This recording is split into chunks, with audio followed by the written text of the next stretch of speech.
All right, we're live with Dr. Kris. How are you, Dr. Kris? Good. Just getting ready for, as I'm messing with my light, getting ready for Mexico in a couple of days. So excited. You're going to do a big presentation, eh? Yeah, a couple of them. Yeah, Friday and Saturday. The only bad thing is the lectures go from 7:30 to 3:30. I'm like, come on, man, we're in Mexico. If we're gonna do this, let's just go to Atlanta or something. But we'll still have some downtime. All right, so we're rolling with the intro here. Ready? And we go. If you're like most folks Dr. Kris Fusterhausen works with, you're active, you want to take ownership of your health, and you want to age gracefully. The problem is there is so much conflicting information out there about health and wellness, it's tough to know who to trust.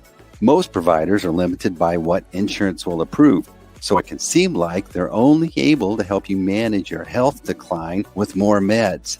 On the Dr. Kris Life podcast, you'll learn how you can regain your confidence in your health journey. You'll learn helpful knowledge about programs, supplements, peptides, and hormones that Dr. Kris has used with thousands of patients just like you to help them crush their goals and be their best selves. So if you're ready to take charge of your health and are wanting to stay active and healthy so you can be a better parent, partner, or lover, then you're in the right place. Welcome to the Dr. Kris podcast. Dr. Kris podcast, where you can regain your health and regain your hair. Yes. All right, today's topic is why losing weight is so hard when you're over 40 years old. I remember there was a time when I could eat anything. Oh, Steve, you can eat anything. And then one day I noticed that my shirts were fitting tight around my gut. And it hit me. And I thought I was immune to that. Yeah. Very few people get through this life without having to manage their weight in some form or fashion, right? So many of us, when we're young, it's easy. We don't think about it. Eat burger and fries anytime you want to, suck down a soda anytime you want to. Don't really have to worry about it as we age. That doesn't always become the case. Most of the time it becomes the opposite, and it's a multitude of reasons that cause that. You know, one of the things I really noticed over time is I learned how to work out a certain way when I was in high school. And I continued that way after high school. But there was this time I realized that the way that I was trained to work out wasn't applicable for my body state at later in life. And I think it's the same way in our perspectives of how we eat or how we approach exercise or other things. Yeah, agreed. And I think it's even more important as we get older. We need to avoid injuries, right? Our bodies sometimes aren't as capable of, I always joke about CrossFit. I don't mind CrossFit. I like CrossFit. It's just sometimes us guys in our 50s get into CrossFit and we can't manage our brain from what we're doing. In other words, we want to be competitive with the 20-year-olds. And that's not always a good thing. Sometimes we can really hurt ourselves. We don't always modify as well as we should. But also, as we typically, a lot of us get older, at least before retirement, we just don't have as much time on our hands as well. And so sometimes we got to be really succinct in what our plan is when we're working out, so we get the best workouts in a short amount of time and get the results that we're looking for. But certainly as we age, it's super important that we remain moving. We're not meant to be immobile creatures. And one of my points in my lecture this weekend is just get your patients mobile, get them moving. Let's quit being sedentary. We're definitely becoming a sedentary society year by year, decade by decade. For those of you listening live, have you found it? You have the same challenges at a certain age. When did you first notice it? So why is it so hard to lose weight after you're 40?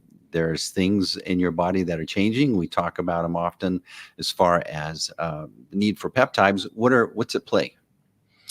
Well, so there's a lot of things that go into why it's hard to lose weight when you're over 40. And I might even say it's hard to lose weight sometimes mid-30s and above. It's a little bit different for everybody. But I would basically say we find that it's much harder to lose weight as we age than it was. I'm about to be 52 in a couple of weeks. And I always say 52 is way harder than 42. 42 was harder than 32, right?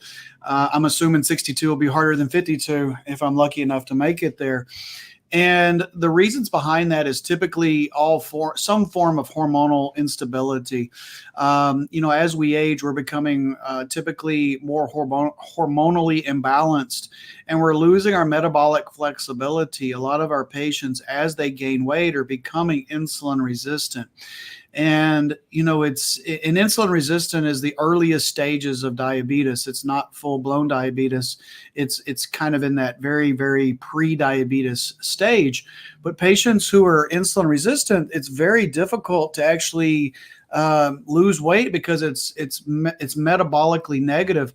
Insulin is actually anabolic to fat, meaning it causes us to gain fat. And so, I have a saying in my practice, you've heard a lot of them, but one of the things I tell my patients and I pound in their brain, and that is if insulin is up, metabolism is down. So it's really important as we age that you have a provider that's looking at the necessary lab metrics so that you can truly figure out why you're not able to lose weight. Because some of the things I always like to ask my patients, what have you done in the past to lose weight? What was successful? What was not successful? Why do you think you can't lose weight? Because a lot of patients are actually doing a lot of things right, but without any success. And it gets very, very frustrating for those patients. Yeah, there's so much confusing information, and you see these things, people, the 10 things you need to do today. You need to eat, I always say spinach, but then you eat spinach. I learned that I don't metabolize whatever the ingredients are in spinach. I don't get the benefits I thought I was getting even though I was eating it all the time. Yeah, everybody's a little bit different, and the biggest thing is having a real plan to put in place and someone monitoring that plan, on at least like a monthly basis. And my patients were always learning, we're always adjusting, always adapting to what's going on.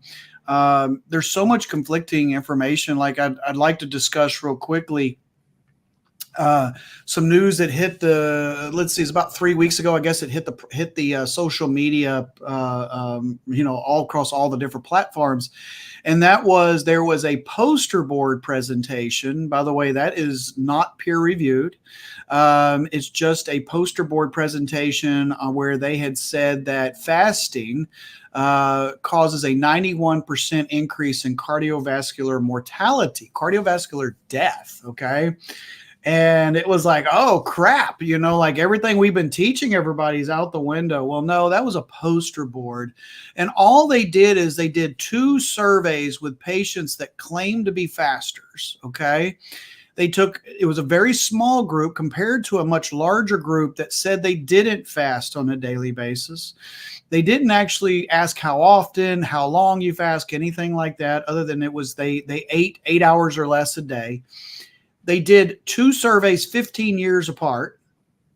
And oh, by the way, in that group, there was a much higher risk factors. Like there was a much higher incidence of smokers in the fasting group. And anyway, I can't believe the American Heart Association actually posted this like on social media, making people think that this was an accepted review when it was not. So it caused this backlash for a brief moment in time. Everybody's saying, oh my God, everything we've been doing is wrong. But no, there's plenty of good studies out there proving that caloric timing restriction actually works. It's good for us. It lowers heart disease, lowers strokes and heart attacks.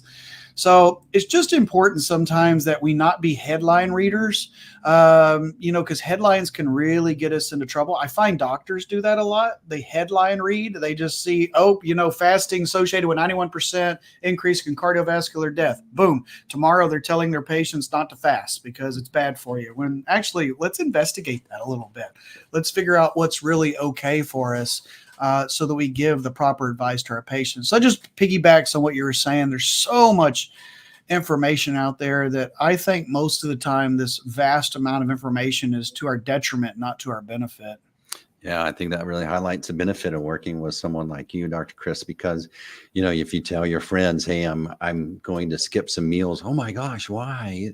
What's wrong with you? Right. And then you got all these headwinds, news and articles, and then just the doubts in your head.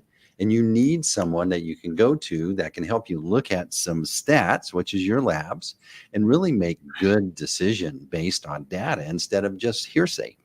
Well, and you also have a lot of people out there that are just looking to tell you you're doing something wrong, right? They're like, "Hey, I told you that fasting was stupid because look, you're killing yourself by doing it because they just I hate to say it, but there's always going to be just as many people in your life, most likely, that are looking for you to trip and fail as they're actually wanting you to succeed, unless you do a good job of surrounding yourself with positive people, which is a good thing. But other things that lead to people not being able to lose weight, in addition to just hormonal deficiencies, is stressors. Cortisol that we release when we're stressed, really has it. So what are we trying to do with our patients? So if we look at anabolic is trying to build something. Catabolic is trying to tear something down. That's why the term anabolic steroids that are causing you to gain muscle. So typically with our patients, we're always trying to be anabolic in some way to muscle, catabolic to fat, right? We're trying to lose fat. We're trying to either maintain or gain muscle. Cortisol is catabolic to muscle, anabolic to fat. It's like the worst thing you can possibly have. It does exactly the opposite of what we wanted to do. Testosterone is catabolic to fat, anabolic to muscle. It's what we want, okay? It's one of the other reasons that TRT is a good thing for most of our customers. Growth hormone, you and I talked about it before we jumped on. Growth hormone, there's only two hormones that are catabolic to fat, anabolic to muscle. Growth hormone and testosterone, okay? Guess what hurts our growth hormone levels? Being overweight, higher sugars, higher fatty acids. These are things that happen when we get overweight. Cortisol, again, it's catabolic to muscle, anabolic to fat. So it's making us lose muscle. It's making us gain fat. What gets worse as we age? Sleep. What causes us to have higher cortisol levels? Poor sleep. So as we age, our body becomes somewhat dysfunctional, some more than others, of course. Okay. And, some of us are aging more gracefully than others for sure. And that's why we're trying to help our patients pinpoint perhaps why they're not losing weight, what we can do about losing weight, and we certainly do a lot of it. All of the focus right now is on GLP-1 agonists, glucagon-like peptide-1 agonists, semaglutide, tirzepatide. There's even a new one coming soon.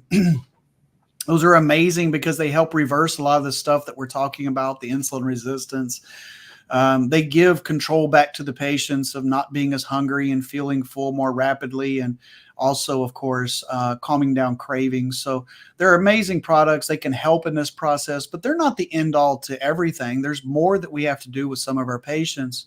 It's kind of the point of my lecture on Friday that I'm doing actually with Leonard, who's been a guest on our podcast before, is that'll work for a lot of your patients, but I don't care what you do. There's always going to be a patient that's resistant to weight loss despite these tricks.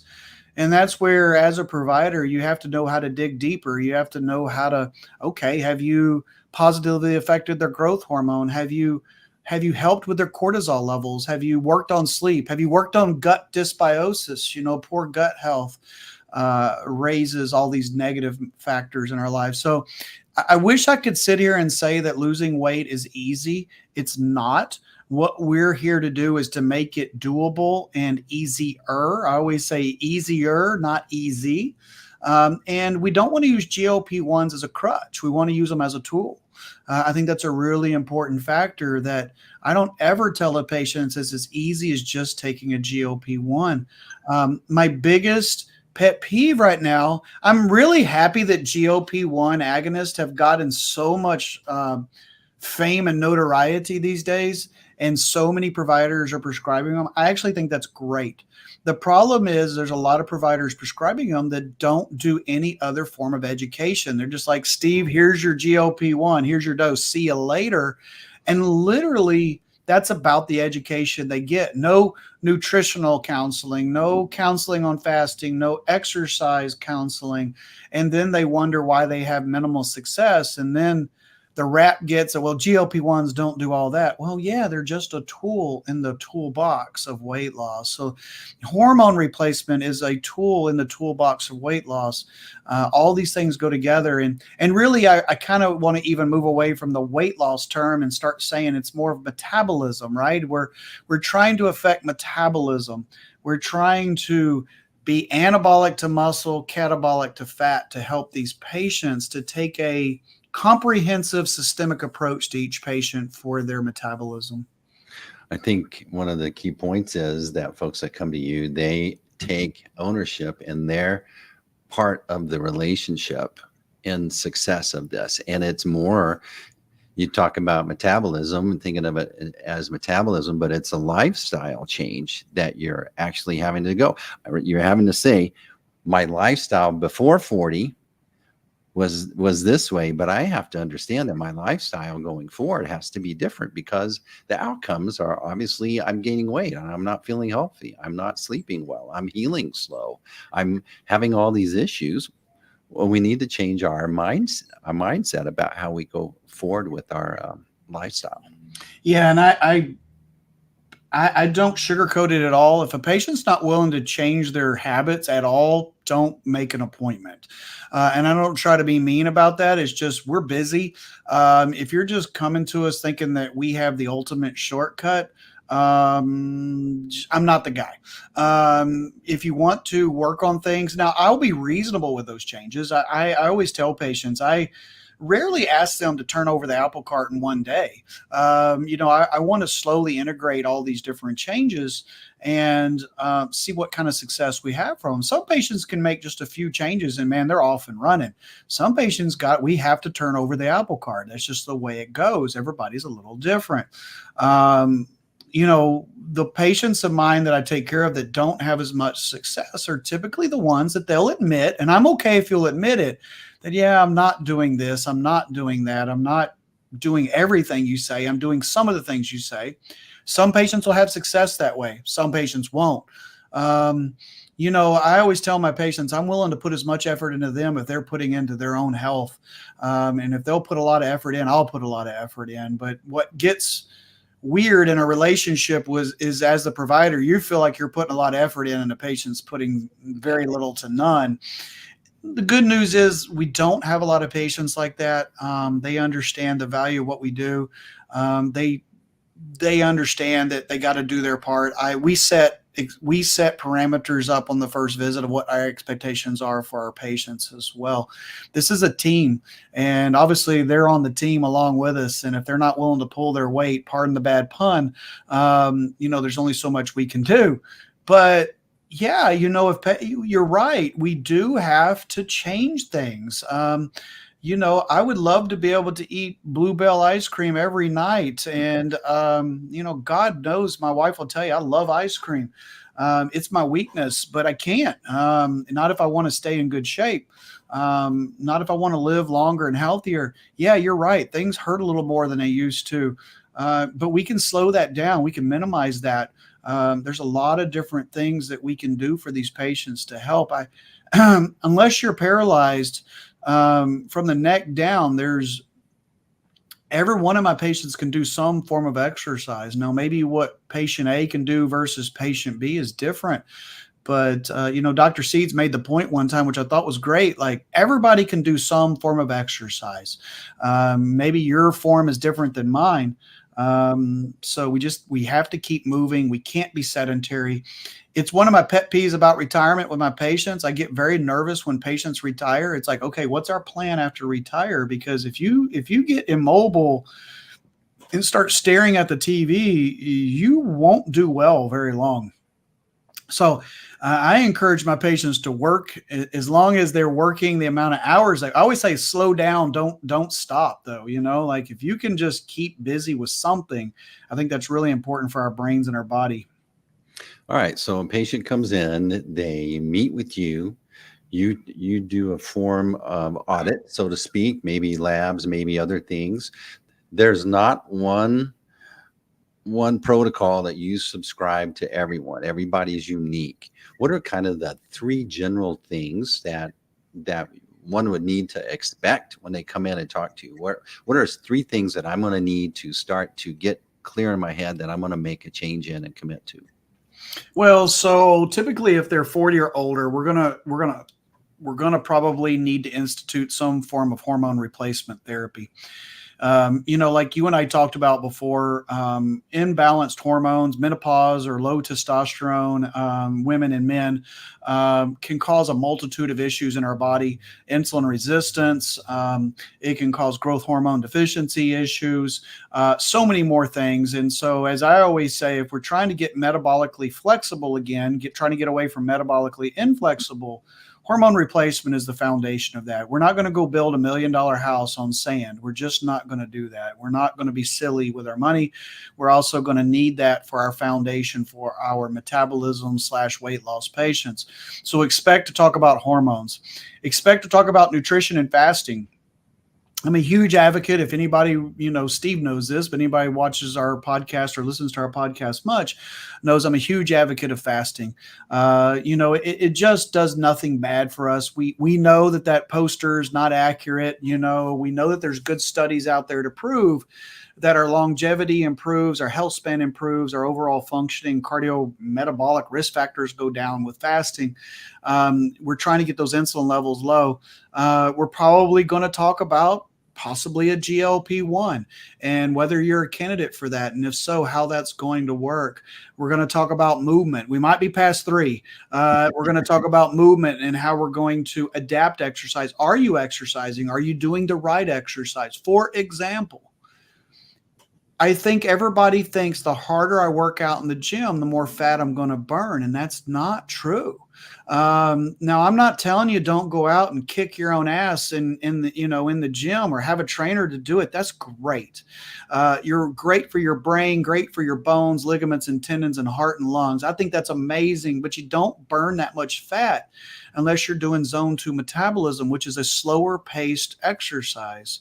So we talk about that a little bit, because we're all geared to the faster I run or the heavier I lift, the more fat I'm going to burn. And that's just not true. It's like that theory that a lot of ladies have. The less I eat, the more fat I lose. And that's not true either. There is a point to where if we go below it, we're actually just going to burn muscle. And actually, the analogy I use with that when patients eat very little is your car has the ability to die on the side of the road. You can run it to empty and it'll just die, and or your batteries go dead, whatever. It's of an EV. Our body doesn't want to die. So if you underfeed it consistently, it's simply going to slow down. It's going to slow your metabolism down. It's going to take your RPMs down as low as possible so that you're burning as little as possible so that you're conserving not burning. Okay. And so, just properly educating these patients on how to eat. I'm not a diet prescriber. I'm not a big fan of like, hey, let's do this diet. As I've said on this podcast before, I think diet is something we do from point A to point B. And then once we reach point B, revert back to point A and go right back to eating how we did. We try to just adapt their eating habits to a new lifestyle. What can you eat? What can you get rid of in your diet and still be happy? Things that I'm going to tell everybody right up front, if you're a big soda drinker and you're not willing to give it up, you're not going to be happy with me because I just don't believe in wasted calories like soda and candy and that sort of thing. So yeah, that's, there's much more to it, but that's kind of where the first visit starts and that we build upon each visit after that. So this GLP-1, that is the semaglutide peptide, right? Or tirzepatide. Yeah. And so this is something that I'm curious. I don't know the answer to this question. Is this something they're going to take for the rest of their lives? Is this something that's just temporary? What's the general? Yes and yes. It can do either one. So I think maybe what I'll do is say, what do you do when you get to goal? And so we do know that GLP-1s are amazingly good for us long-term. They actually slow down neural degeneration in the brain. They increase cardiac function. They're great for our gut health, which, gosh, I think everybody today understands the importance of gut health. A, most Americans have poor gut health. B, gut health is tied to everything in our body. So if your gut health is poor, guess what? Your overall health is poor. C, they now know that depression, anxiety is improved with GLP-1s. It helps curb those cravings that most of us, give into at times, and that's why we gain weight. So, do you have to come off a GLP-1 when you get to where you want to be body composition wise? Absolutely not. We might lower the dose so that we're not losing anymore, so the appetite comes up a little bit. But let's say your budget doesn't allow for you to stay on it. That's the biggest reason people come off of it is budget, right? GLP-1s aren't inexpensive.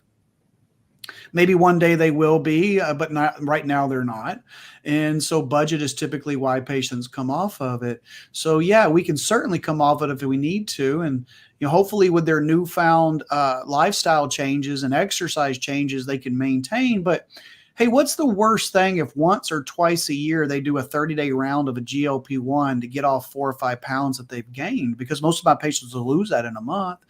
So, Steve shows back up once a year because he went on a Mediterranean cruise for 2 weeks and gained 5 pounds. Like, okay, let's get it back off. No problem. That's certainly doable. So that's why I said yes and yes. Both answers are correct. It's whatever the patient wants and what their budget allows for. If budget allows for it, I want them to stay on it. Okay. If you ask me, do I take a GLP-1? Yes, sir, I do. I think it's that important, but not mandatory. Seems like at least it can buy you time to help your mind catch up to the perception of your changing lifestyle. We get inspired and we try to make these changes, but often we slip and fall. We fail a little bit, and it seems like at least it can help your mind catch up with the changes that your body. Oh, absolutely. What I would say is I know I've said, and I believe that losing weight's not easy, but the amount of easier that it becomes with a GLP-1 is pretty amazing. Okay. I try to tell, I've been very honest on this podcast of my own failures, and diet is the one thing that I struggle with the most. I love sugar. Sugar is a very addictive substance. I would still love to have a dessert with every dinner if I could. But I don't. I wish I could. But when I'm on my GLP-1s, every now and then when I do lapse on it, I forget to take it or whatever. And, I'm a typical doctor. I'm not always the most compliant patient.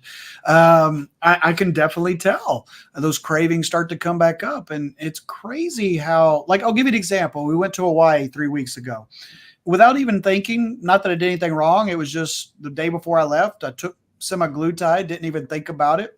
Got to Hawaii and I'm with all my friends and everybody's drinking and, not excessively, but having a few drinks. And it's like, man, I must be coming a wuss. I can't even hardly drink one beer. I just didn't want it. And I go, oh, you idiot. You took semaglutide 2 days ago. It's a weird thing to describe. It just makes you not want it. It takes away that reward mechanism, making that alcohol just not be what you want. They're looking at it now with addiction. I think it's going to be very successful in studies with actually addiction. So yeah, they're great products. I would call them miracle peptides if they just didn't have GI side effects, but we can manage most patients through that as long as we stay low. Start low and go slow is our motto with GLP-1s. It's how you keep people from getting feeling bad. Start low and go slow. All right. Well, I think that we've covered everything today. So you're going to go to Cancun. You're going to talk to everybody about this. So you're going to take your semaglutide before you go to Cancun. Yeah, I'll be due to take a dose tomorrow. So I'll take a dose. And, it's actually one of my tips to my patients that are on it. I used to have patients that would be like, well, I went on vacation, so I didn't take it because I wanted to have fun on vacation. I got to thinking about it well, semaglutide or tirzepatide doesn't keep you from having fun. It just keeps you from eating and drinking. In a weird way, I think it makes you have more fun because I don't know about you, but I've been on a lot of Mexico trips where I woke up the next day and was like, oh my God, I got a bad sunburn because I drank too much, didn't put on sunblock, and now I have a hangover on top of that. So we might be able to avoid all that stuff. You can have just as much fun. But yeah, I'm really excited. Leonard and I, who to this day still the most viewed podcast was when Leonard was on, and I feel really comfortable that we're going to give a great lecture that people are going to enjoy. And anytime you get to spend time with your best friends and actually get to do stuff together, it's a pretty cool event. So we're excited about it. All right. We're going to roll this out. If folks want to, maybe they are convinced. All right. They've been sitting on the fence and now they've listened to you and they go, all right, I think I could pair up with Dr. Kris and we could actually do something successful. What do they do? How do they reach out to you? Yeah, so two ways. Easiest ways either is just go to the website. You can see it there, theresearchclinic.com. Click on it. There's a button for consultations. Go that route. Someone will typically Lauren will reach out to you pretty quickly. We'll touch base with you. Second way is just call the office, 817-599-9902. You can get the number off the website as well if you want to go that route. I guess there's a third way. You can just stop in too if you're local.